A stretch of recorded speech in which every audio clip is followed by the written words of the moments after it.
Estamos ya terminando este año, sé que evidentemente los días continúan y nuestra vida, Dios mediante, continúa, ¿no? Termina el último día del año y el otro, salvo que es feriado, es un día común y corriente y hacemos las cosas que tenemos que hacer y después de vuelta al trabajo y el ciclo vuelve a partir. Sin embargo, como seres humanos que somos y conociendo a Dios, las necesidades de nuestro corazón, nos ha permitido vivir una vida que está estructurada en ciclos. Él mismo instauró un ciclo de 7 días al comienzo de la creación, ¿no? Y nosotros estamos llegando ya al fin de este ciclo, un año que pasó, parece que mientras más viejitos somos, más rápido se nos pasa el tiempo, pero pasaron muchas cosas en este año. Y me gustaría que hoy día reflexionáramos respecto a qué ha pasado este año en nuestras vidas y qué viene. Y no lo vamos a hacer por medio de una palabra profética, no vamos a declarar el año de la bendición, ni de las posesiones, ni del conejo, ni del tigre. Vamos a ir a la palabra del Señor para ver qué tiene que decirnos a nosotros y qué tiene que decir a nuestro corazón respecto a cómo enfrentamos la vida que Él nos da. Y les quiero pedir que por favor abran sus Biblias en el Evangelio de Lucas, capítulo 17. Vamos a leer entre los versículos 11 y 19. Cuando lo tenga, me dice amén, por favor. Dice así la palabra del Señor. Y aconteció que mientras iba camino a Jerusalén, pasaba entre Samaria y Galilea. Y al entrar en cierta aldea le salieron al encuentro 10 hombres leprosos que se pararon a distancia y alzaron la voz diciendo: Jesús, Maestro, ten misericordia de nosotros. Cuando él los vio, les dijo: id y mostraos a los sacerdotes. Y sucedió que mientras iban, quedaron limpios. Entonces uno de ellos, al ver que había sido sanado, se volvió glorificando a Dios en alta voz y cayó sobre su rostro a los pies de Jesús, dándole gracias. Y este era samaritano. Respondiendo Jesús dijo: ¿no fueron 10 los que quedaron limpios? ¿Y los otros 9, dónde están? ¿No hubo ninguno que regresara a dar gloria a Dios, excepto este extranjero? Y le dijo: levántate y vete, tu fe te ha sanado. Bien, hermanos. Este relato del libro del Evangelio de Lucas es conocido, me imagino que por la gran mayoría, ¿no? Alguna vez escuchamos, leímos o tuvimos la oportunidad de ser enseñados respecto a este episodio en que Jesús se encuentra con estos leprosos y Él de manera misericordiosa, ¿cierto?, los sana.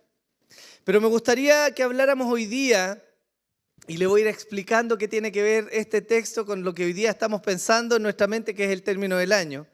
Pero me gustaría recalcar primero algo que es evidente en esta parte del Evangelio de Lucas y que de alguna manera se enmarca en el gran centro del Evangelio de Lucas, que es el reino de Dios. Lucas está mostrando a través de su relato los hechos que demuestran que el reino de Dios ha venido. Hablábamos las semanas anteriores, ¿no? Hace 2 semanas atrás celebramos o recordamos el Adviento, esta espera del Rey prometido.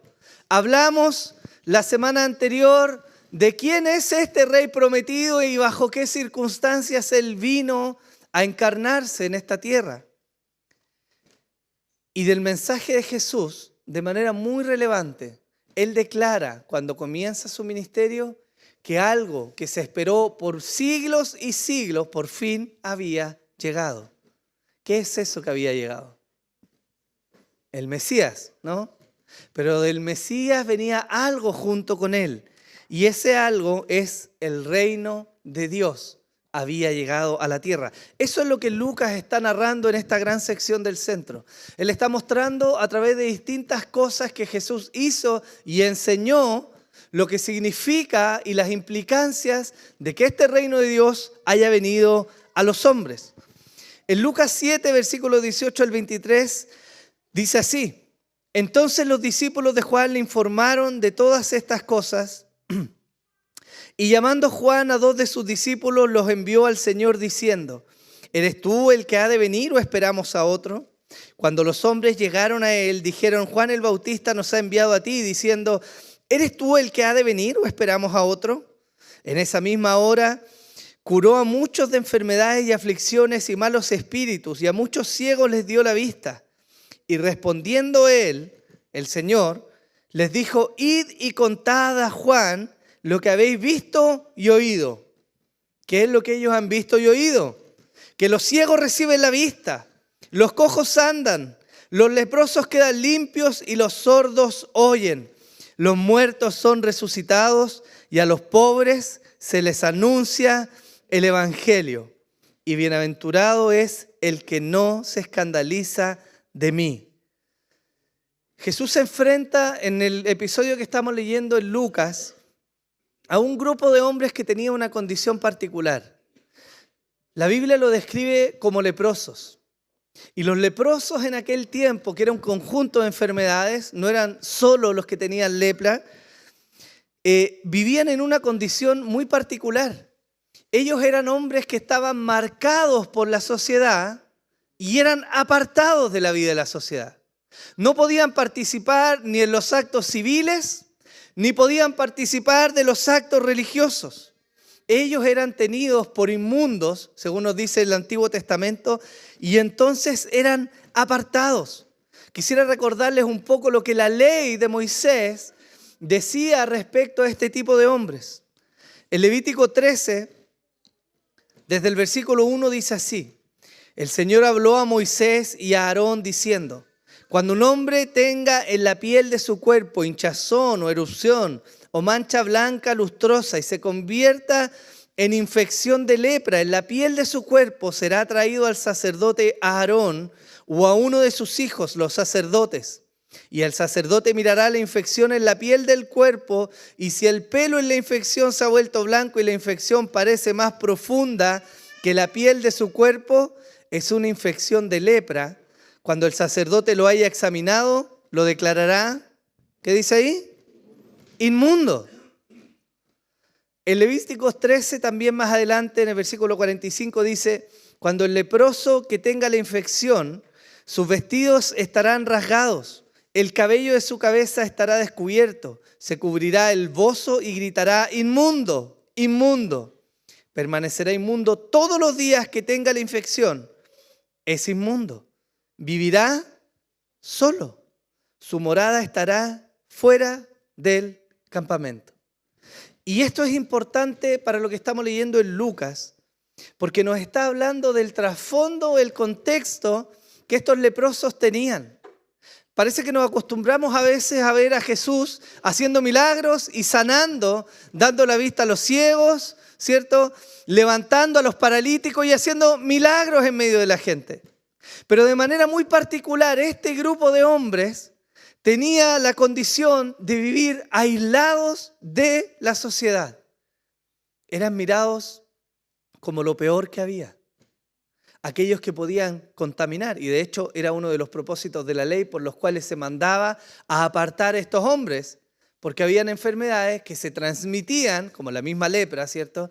Y que podían provocar una especie de pandemia en el pueblo. Pero esto implicaba para ellos, hermanos, una situación triste. Apartados de sus familias repentinamente, quizás sin posibilidad de rehacer sus vidas, sin esperanza de optar a un trabajo o de edificar sus casas o criar a sus hijos o vivir la vida que el resto de la gente vivía en aquel entonces. No era solo el cargar con una enfermedad, sino que además era cargar con la exclusión de la sociedad que les rodeaba. Ese tipo de hombres fueron los que se encontraron con Jesús. Y hermanos, hay algunos detalles que son importantes de resaltar en esto. Y de manera particular dos. El primero es que, como bien les decía yo, ellos estaban excluidos de la sociedad y conocían su condición. En el versículo 12 se nos dice que al entrar en cierta aldea, Jesús iba caminando, le salen al encuentro estos hombres y nos dice algo más. Ellos se pararon, ¿qué dice ahí? A distancia. Ellos sabían que no se podían acercar más. Estaba Jesús, el Maestro, habían escuchado de él. Conocían la fama del Salvador. Ese hombre particular que conocía la ley y parecía ser enviado de Dios, hacía milagros y sanaba y se acercaba. Pero ellos conocían su condición. Y viéndole pasar, ellos se acercan un poco y le dicen, Señor, ten misericordia de nosotros. Que es el segundo distintivo. La Biblia nos muestra que ellos estaban desesperados. Imagínense, hermanos, ¿qué esperanza tenían de alguna futura salvación? En aquellos tiempos la medicina no estaba desarrollada como lo está hoy día, ¿no? No era que iban a tomar un tratamiento, iban a hacerse unos exámenes e iban a esperar a ver el resultado. No, hermanos. Ellos eran declarados inmundos y automáticamente tenían que ser apartados, muchos de ellos, a esperar su muerte. No se iban a un resort. No estaban en algún lugar con comodidades, hermanos. Estaban muchos de ellos literalmente esperando la muerte. Lo que habla de la desesperación de ellos es que ven al Señor y le dicen, Jesús, Maestro, ten misericordia de nosotros. Hermanos, ¿quién los iba a ayudar? ¿Quién se iba a compadecer de ellos? ¿Quién los iba a acoger en vez de mirarlos con desprecio? Solo uno. Y ese uno había llegado. Jesús, sin prejuicios, sin mirarlos en menos, evidentemente con el poder para cambiar su condición, Él hace una obra en ellos. Cuando Jesús comienza su ministerio, yo les había dicho, el Evangelio de Marcos nos da una declaración tremenda. Después de que Juan había sido encarcelado, Jesús vino a Galilea proclamando el Evangelio de Dios y diciendo, el tiempo se ha cumplido y el reino de Dios se ha acercado. Arrepentíos y creed en el Evangelio. Este rey prometido hace tantos años ya estaba en acción en la tierra. No solo había encarnado, no solo había crecido, sino que ahora su ministerio había iniciado. Y él, por todo lugar donde pasaba, extendía el reino de Dios. ¿Cómo lo extendía? Predicando el Evangelio y haciendo una obra maravillosa que es la extensión del reino de Dios. Aplicar gracia, misericordia y de manera muy particular sanar, levantar y restaurar aquello que el pecado había marchitado. Hermanos, quizás es necesario hacer un paréntesis un poco en esto, porque la condición humana hoy día, envuelta en la corrupción, tiene por implicación natural de la vida que nosotros nos enfermamos, nos deterioramos y finalmente llegamos bajo tierra, ¿o no? ¿O hay alguno que no se enferme o que no tenga anunciada la muerte por delante? Esa es una realidad para todos nosotros. Pero hay algo particular que tenemos que mirar al inicio de la creación. Y es que la enfermedad y la corrupción y la muerte misma no vinieron sino por causa del pecado. Por lo tanto, el Evangelio de Dios manifestado en esta extensión del reino no implicaba solamente la predicación del Evangelio, sino de la mano de Jesús la muestra de lo que el reino de Dios era. Y en este reino de Dios no hay enfermedades, no hay sufrimiento, hermanos, no hay angustia, no hay dolor, no hay depresión, tristeza ni corrupción. Ese es el reino de Dios. Esa es la esperanza que los cristianos tenemos en aquel lugar. Pero hay algo interesante también en esto. El versículo 20 de Lucas 17, que es lo que continúa la sección que leímos al inicio, dice así. Habiéndole preguntado a los fariseos cuándo vendría el reino de Dios, Jesús les respondió y dijo, el reino de Dios no viene con señales visibles, ni dirán, mirad, aquí está o allí está, porque he aquí el reino de Dios entre vosotros está. Y ahora usted debería preguntarse, ¿qué? Porque Jesús está aclarando y dice, este reino de Dios no va a venir con señales visibles, pero al mismo tiempo les está diciendo ese reino ya está aquí en medio. Y este es un concepto bien interesante que se estudia en teología bíblica, que es el concepto del aquí y ahora, pero todavía no. De alguna manera Jesús viene y el reino de Dios viene con él y el reino de Dios se manifiesta en la potencia de las señales y la sanidad y la restauración, incluso de la resurrección de hombres que estaban muertos, como lo fueron Lázaro. Es la potencia del reino de Dios manifestándose de la mano de Jesús. Sin embargo, y a pesar de que ese reino ha venido, la consumación completa de ese reino aún no está en la tierra. Los creyentes vivimos entre el aquí y ahora y el todavía no. Palpamos y gustamos parte del reino de Dios en nuestras vidas hoy. Pero la consumación total, la gloria completa de ese reino está reservada para el día en que estemos con Él en gloria. ¿Lo vemos? Jesús también está diciendo a los fariseos que este reino no va a venir con señales visibles en relación a lo que ellos esperaban. Ellos tenían en sus mentes a un Jesús que iba a venir con la potencia de un ejército, a liberar a Israel del yugo del imperio romano. Ellos esperaban este tipo de Salvador. Ese Salvador que en el tiempo de los jueces se manifestaba en hombres como Gedeón o Sansón, que levantaban al pueblo y luchaban y derrotaban a sus enemigos. Pero el reino de Dios, de la mano de Jesús, no vino con poder político, ni con una potencia de un ejército, sino que vino de manera muy particular, como dice la Escritura. El reino de Dios se manifestó especialmente en Jesús para romper y destruir las obras de Satanás. ¿Cuáles son esas obras? La cautividad de los hombres, el mantenerlos en pecado y de manera muy particular desde la creación misma, enfermedades y todo tipo de dolencias. ¿Lo vemos hasta acá? Entonces, hermanos, con esta introducción, usted debería hacerse la siguiente pregunta. ¿Qué tiene que ver esto del reino de los cielos o del reino de Dios con el momento que ahora tenemos en la mente? Usted está pensando en el pavo que va a tirar en los próximos días, ¿cierto? Está pensando si va a venir toda la familia, si va a hacer algo relajado, si va a hacer algo de gala, elegante, ¿cierto? Está pensando en quiénes van a venir, en qué casa se van a juntar. ¿Qué tiene que ver esto con el reino de Dios?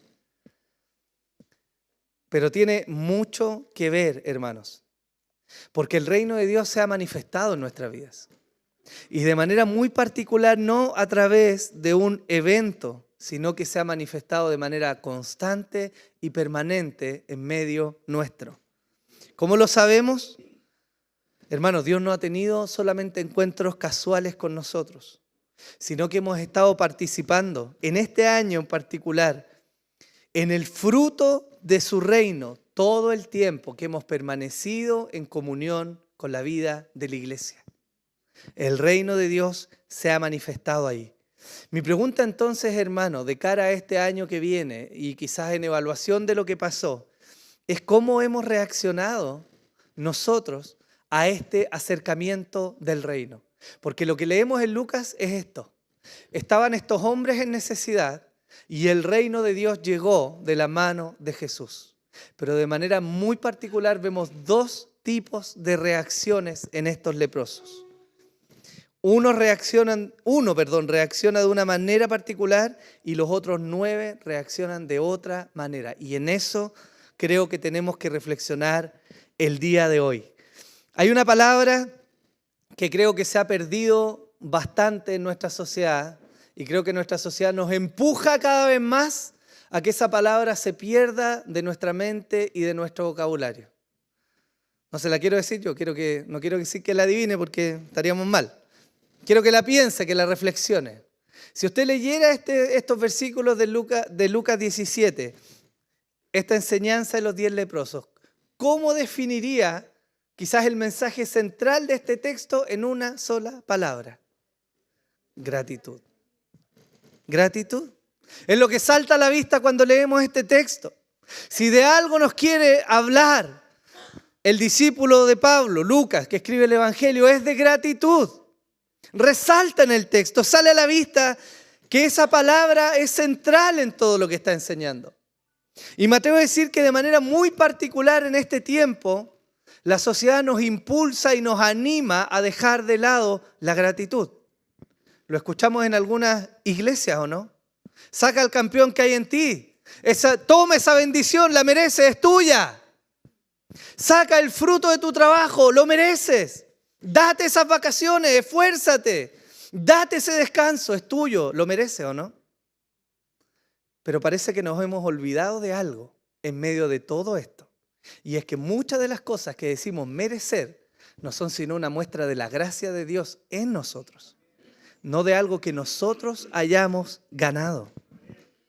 Hermanos, luchamos hoy día contra nuestra sociedad que nos dice que todo es fruto de nuestro puro trabajo y que por lo tanto somos amos y señores del fruto de ese trabajo. ¿Qué se pierde en eso? El sentido de gratitud. ¿Y lo vemos o no?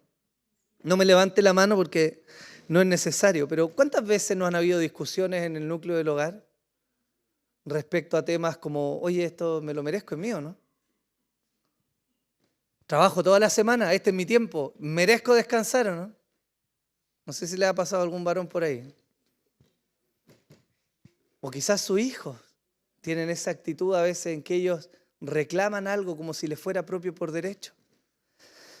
Nos olvidamos entonces de la gratitud y este texto nos trae de vuelta a esto, precisamente, la gratitud.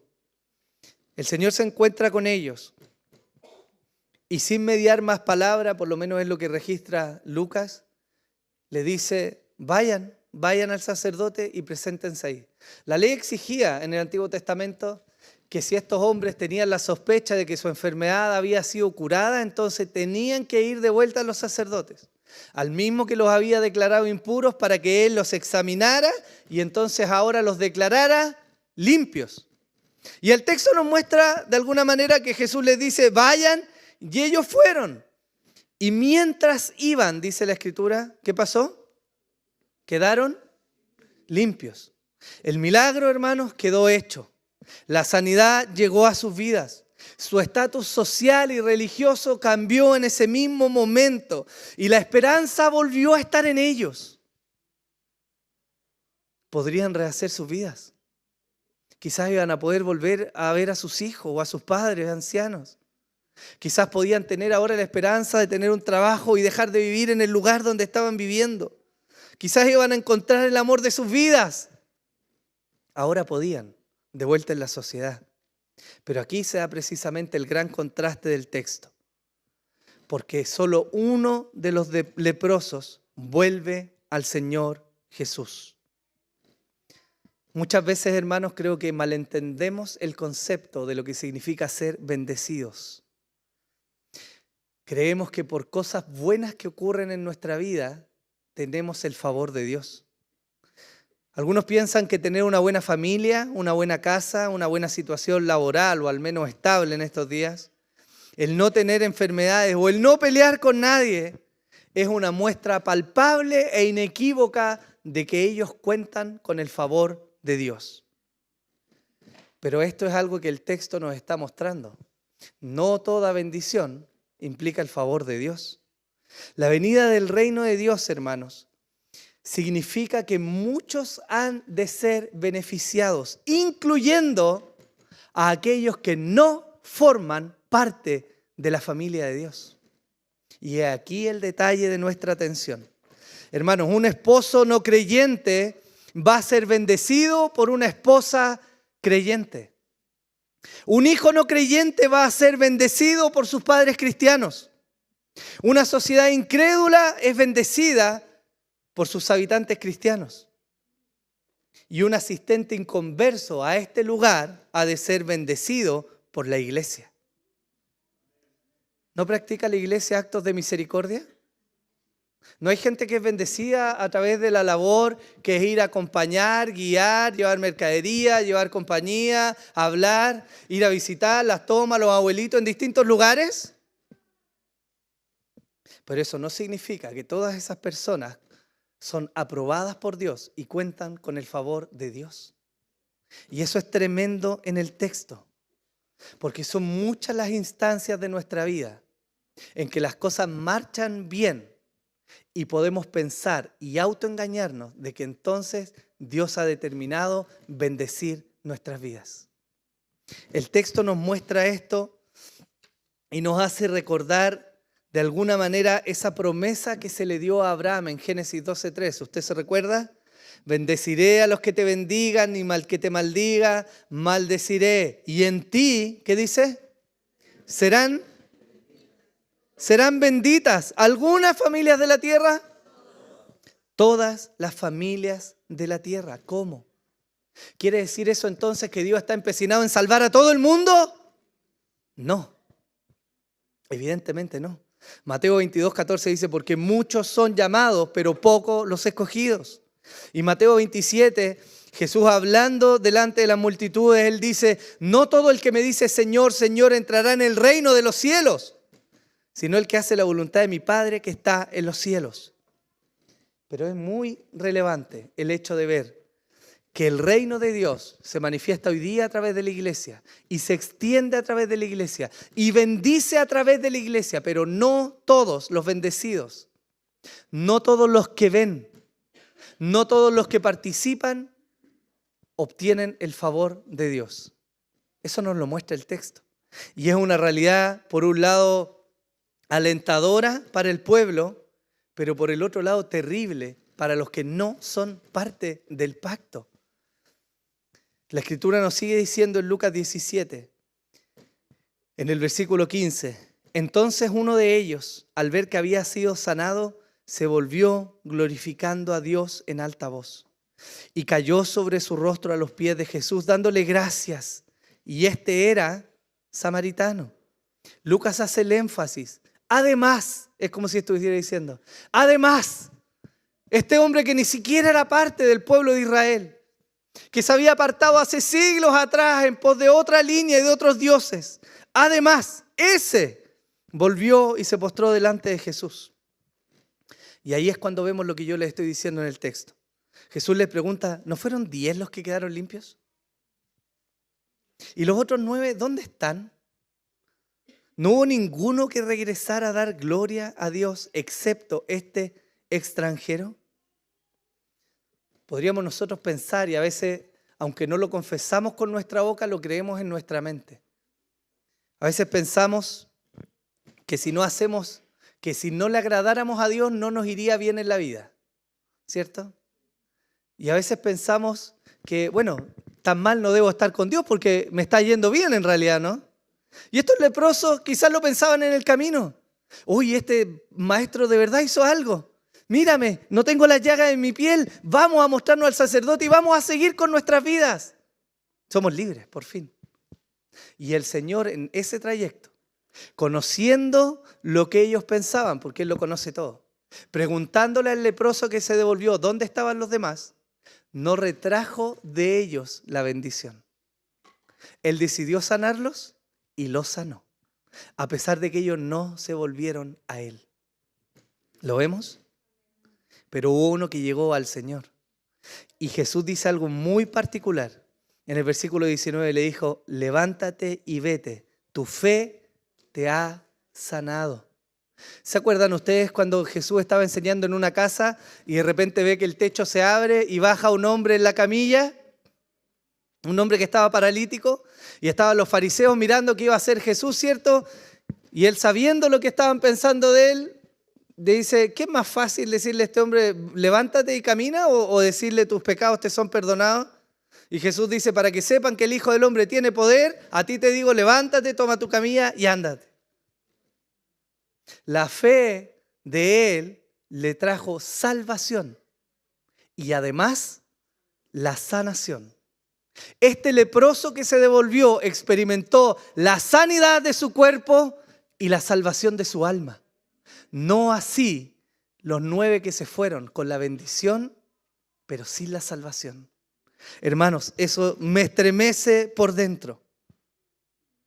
Pensar que nos podemos acomodar a un tipo de vida, aún aquí dentro de la iglesia, y pensar que porque gozamos de la bendición del cuerpo somos parte del cuerpo, cuando no necesariamente es así.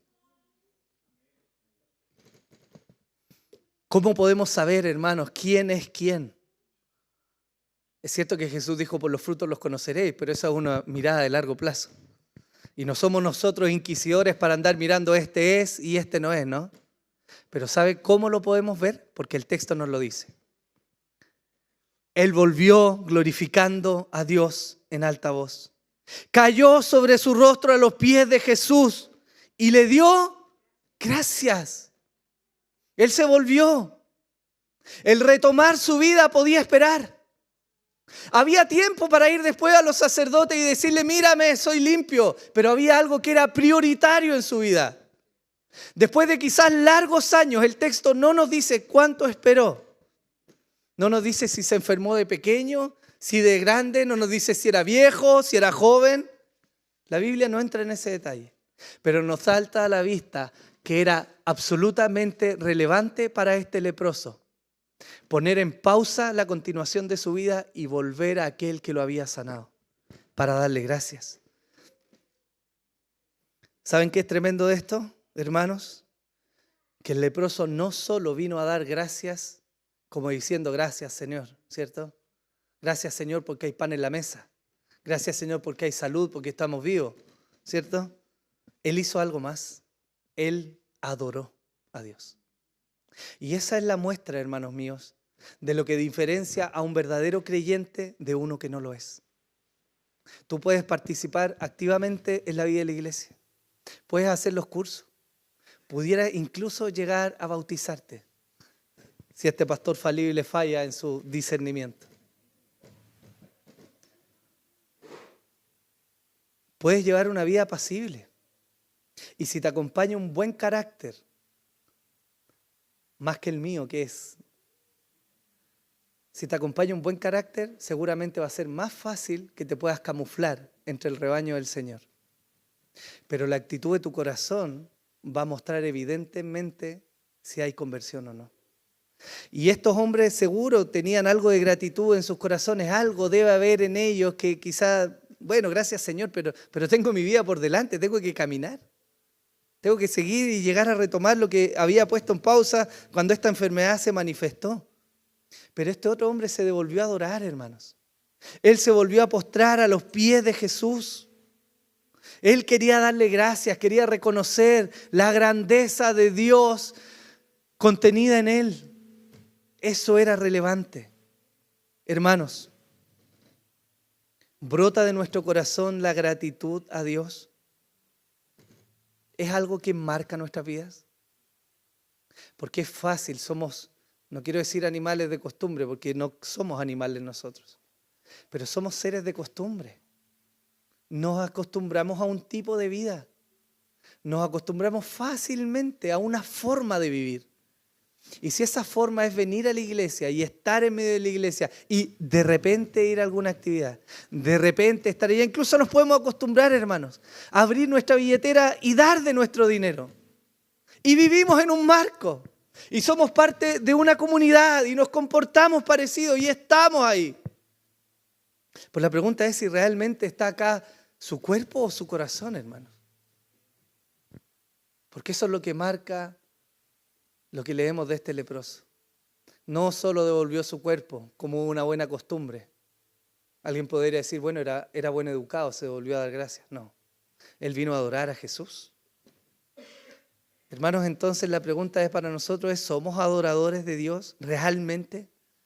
Estamos llegando al final de un año, como les decía yo, donde hubo incertidumbres, donde tuvimos violencia alrededor nuestro de manera muy marcada en nuestro país, con noticias poco alentadoras.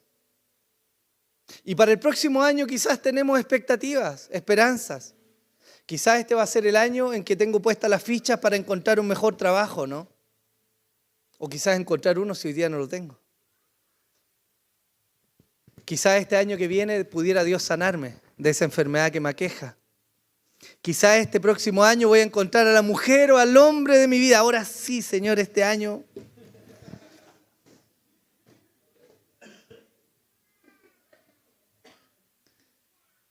O por fin voy a terminar mi universidad y me voy a independizar y voy a salir del alero de mi papá y nadie me va a decir lo que tengo que hacer.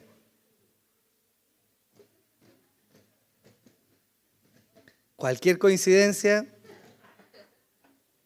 no estaba planificado, hermano. Pero ¿saben qué pasa con esto? Es que es evidente que donde está nuestra esperanza está nuestro corazón. Las acciones y los anhelos de nuestro corazón hablan fuertemente de lo que deseamos, de lo que amamos, de lo que adoramos. Y aunque pudiéramos aparentar por fuera una verdadera conversión, hermanos, no se puede imitar. Es un motor diferente. Nadie puede hacer brotar dentro de sí mismo un sincero deseo ardiente de conocer a Dios. No hay nadie que lo pueda hacer. Si algo recuerdo de los primeros días de mi conversión, hermanos, más allá del hecho puntual, es que tenía un deseo insaciable por leer la Biblia. Ese libro que tantas veces había visto como aburrido y largo, me parecía fascinante. Y no podía dejar de leer página tras página tras página, incluso de cosas que no entendía bien, pero sabía que ahí estaba Dios. Y me asombraba el saber que Dios estaba ahí y podía ver la historia y ver lo que Dios había hecho. Y de alguna manera sentirme, Señor, rescataste a este miserable y este eres tú. Esa sed y ese hambre no se puede simular. Y ese es mi llamado a atención hoy día para ustedes, hermanos. Eso es lo que tenemos que examinar hoy día.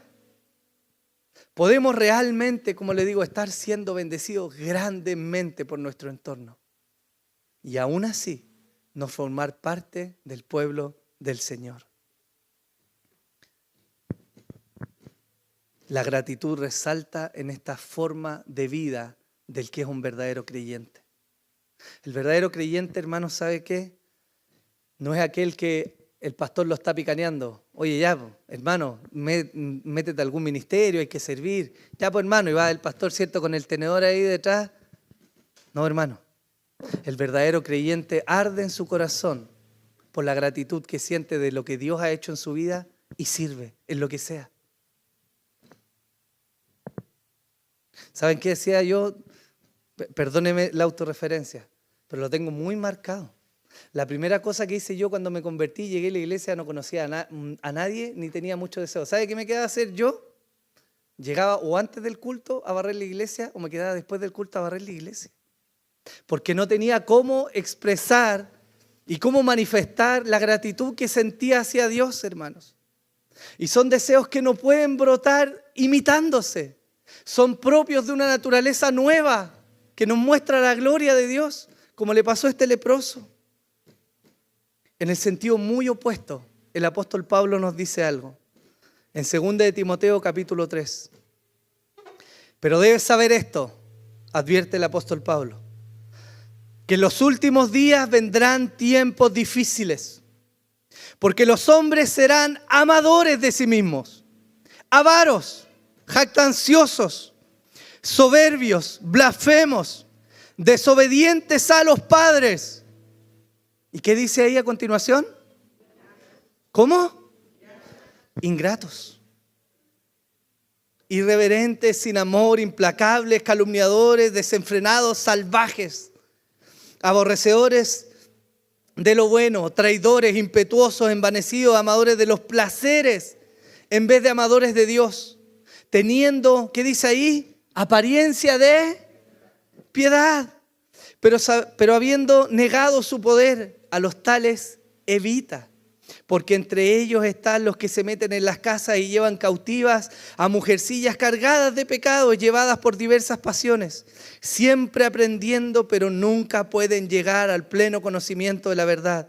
Y es así como Janes y Jambres se opusieron a Moisés, de la misma manera estos también se oponen a la verdad, hombres de mente depravada, reprobados en lo que respecta a la fe, pero no progresarán más, pues su insensatez será manifestada a todos, como también sucedió con la de aquellos dos. Esta es una declaración fuerte, porque Pablo nos advierte de los días que iban a venir, pero nos describe a estos enemigos de la cruz. Y hay un rasgo distintivo entre todos ellos que se relaciona con lo que vimos, y es la ingratitud. Deberíamos evaluar a esta altura del año lo que pasó. Es cierto, hay que mirar atrás. Quizás tomamos malas decisiones que necesitan ser corregidas. Y Dios nos brinda llegar a este punto del año para enfrentar un nuevo año y como su gracia se ha renovado, entonces hacer las cosas mejor.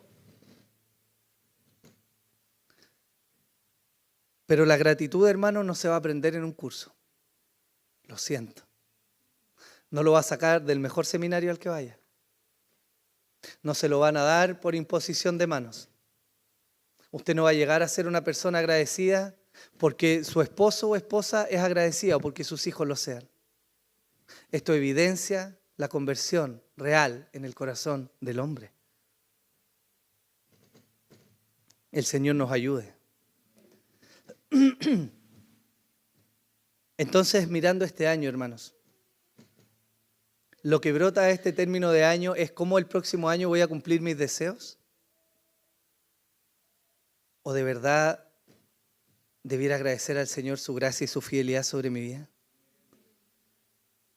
A los cristianos se nos mandata ser agradecidos.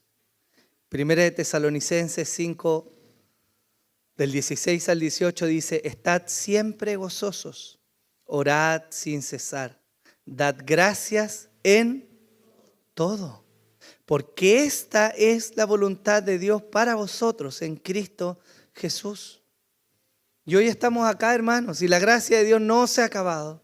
Y su fidelidad ha permanecido un día más. Y tenemos una nueva oportunidad para arrepentirnos y venir de todo corazón a buscarle a Él, como lo hizo el leproso.